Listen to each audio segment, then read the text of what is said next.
정말이는 তিনি সিপাহীজলা জেলা ভিত্তিক ভারতীয় জনতা পার্টির সাংগঠনিক বৈঠক চীন বৈঠক ফাইমাজাফাইনি চীনে মুখ্যমন্ত্রী তাই লোকসভা কেন্দ্রে চীনে প্রার্থী বিপ্লব কুমার দেব প্রাক্তন মুখ্যমন্ত্রী বর্তমান রাজ্যসভার সাংসদ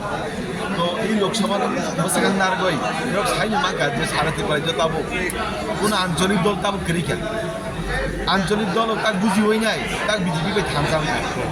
সাইমাকা পূর্ব ত্রিপুরা আসন চীনে মহারানী কীর্তি সিং দেববর্মা চীনে মহারাজ প্রদ্যোৎ কিশোর দেববর্মানে বিবি ভারতীয় জনতা পার্টির সিম্বল তৈরি বুঝাইতো তাইলে পশ্চিম ত্রিপুরা পূর্ব ত্রিপুরা আসন বিজেপি খালি সব পাইনানি বাকি খালি জয় সময় অপেক্ষা আছে जों বিপুল বুথে জয় খেলাইনি ইতিহাস কাছে রেকর্ড খেলাই নাই जों পূর্ব এবং পশ্চিম দুইটা ত্রিপুরার জন্য যে লোকসভা নির্বাচনও जों খোলাই নাই তামহিমবা নব্বই মাকা সাংগঠনিক বৈঠক থেকে শুরু খেলাই নাই বিভিন্ন জায়গাও চিনি যেভাবে প্রচার এবং বিভিন্ন ভাবে চিনি যে ক্যাম্পেইনিং শুরু হয়ে থাকে অলরেডি তো বরং স্বতঃস্ফূর্তভাবে যেভাবে সমর্থন খাইতো ভাবকালে পাইনা নিকালে সময় অপেক্ষা তো তিনি সভাপতি গুরুত্বপূর্ণ সাংগঠনিক সভা এই সভা চীন ডিস্ট্রিক্ট যারা মন্ডল কমিটি অফিস ডিস্ট্রিক্ট কমিটি মোর্চানি বিভিন্ন রাজ্য পদাধিকারী চেয়ারম্যান পঞ্চায়েত সমিতির ভাইস চেয়ারম্যান থেকে শুরু করাই নাই যারা ডিস্ট্রিক্ট অফিস বিহার প্রাক্তন এমএলএ বর্তমানে এমএলএ জেলা সভাপতি থেকে খাইছি নব ভারতীয় জনতা পার্টির সাংগঠনিক এবার তিনি বিশ্রামগঞ্জ চিনি নজরুল কলাক্ষেত্র কলাক্ষেত্র খাইজাক দङ अब সিপাহীজলা ডিস্ট্রিক্টকে ছাড়া বিজেপি ছাড়া কোনো বিকল্প করেই বিজেপি একমাত্র জনজাতি কোনো ডেভেলপমেন্ট খাইমান নাই বিজেপি একমাত্র যত বড় ডেভেলপমেন্ট খাইমান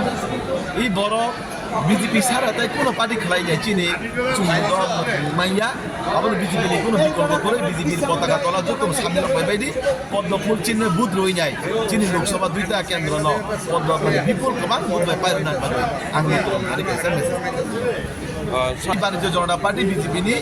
যারা কার্যকর্তা সামনে তাঙ্গি তাহলে হাইয়াকে ওয়ারিয়াস ব্রহ্ম সিবি তুই নাই সি তিনি চিনাব মানে চিন পান্ডা উদ্দেশ্যটা হচ্ছে আগামী লোকসভা নির্বাচন 2024 এই লোকসভা নির্বাচনকে সামনে রেখে আজকে আমাদের এখানে সাংগঠনিক বৈঠক জেলা ভিত্তিক আজকে আমাদের এই বৈঠকে উপস্থিত থাকবে আমাদের প্রাণপ্রিয় মুখ্যমন্ত্রী জনতার জননেতা আমাদের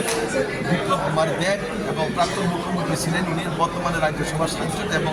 পশ্চিম ত্রিপুরার কেন্দ্রে উনি বর্তমানে প্রার্থী মনোনীত প্রার্থী আমাদের তো আজকে আমাদের জেলা সাংগঠনিক বৈঠক আগামী লোকসভা নির্বাচনকে সামনে রেখে আজকে আমাদের বৈঠকে উপস্থিত থাকবেন যারা বিধায়ক এবং যারা এমডিসি যারা এক্স এমএলএ জেলা সভাধিপতি জেলা পদাধিকারী থেকে শুরু করে মোর্চার পদাধিকারী থেকে শুরু করে পঞ্চায়েত সমিতির চেয়ারম্যান পঞ্চায়েত পৌর নিগমের চেয়ারম্যান থেকে শুরু করে যারা বরিষ্ঠ বিশিষ্ট যারা কার্যকর্তা তারাই আজকে উপস্থিত থাকবে সমস্ত ওয়েস্ট ত্রিপুরা না সমস্ত ওয়েস্ট ত্রিপুরা না সিপাহীজলা যাবে কোন জায়গাতে হচ্ছে বৈঠকটা এটা বিশ্রামগঞ্জ হচ্ছে বিশ্রামগঞ্জ আমার সচিন দেববর্মন সাংস্কৃতিক কলাক্ষেত্র বিশ্রামগঞ্জ টাউন হলে আজকে আমাদের এই অনুষ্ঠানটা বিপ্লব দেবের জয়ের ব্যবধানটা কত হতে পারে বিপ্লবদা একটা বিপ্লব মানে কি তা ত্রিপুরাজ্যের মধ্যে একটা জনজোয়ার বিপ্লব মানে কি তা উন্নয়ন বিপ্লব মানে কি মানুষের প্রাণ বিপ্লব মানে মানুষের আস্থা মানুষের বিশ্বাস বিপ্লবদা তো অর্ধেক কাজটা উনি নিজেই করে দিয়েছেন তার জনসমর্থন মানুষ তাকে যেভাবে ভালোবাসে মানুষ তার প্রতি যে ভালোবাসা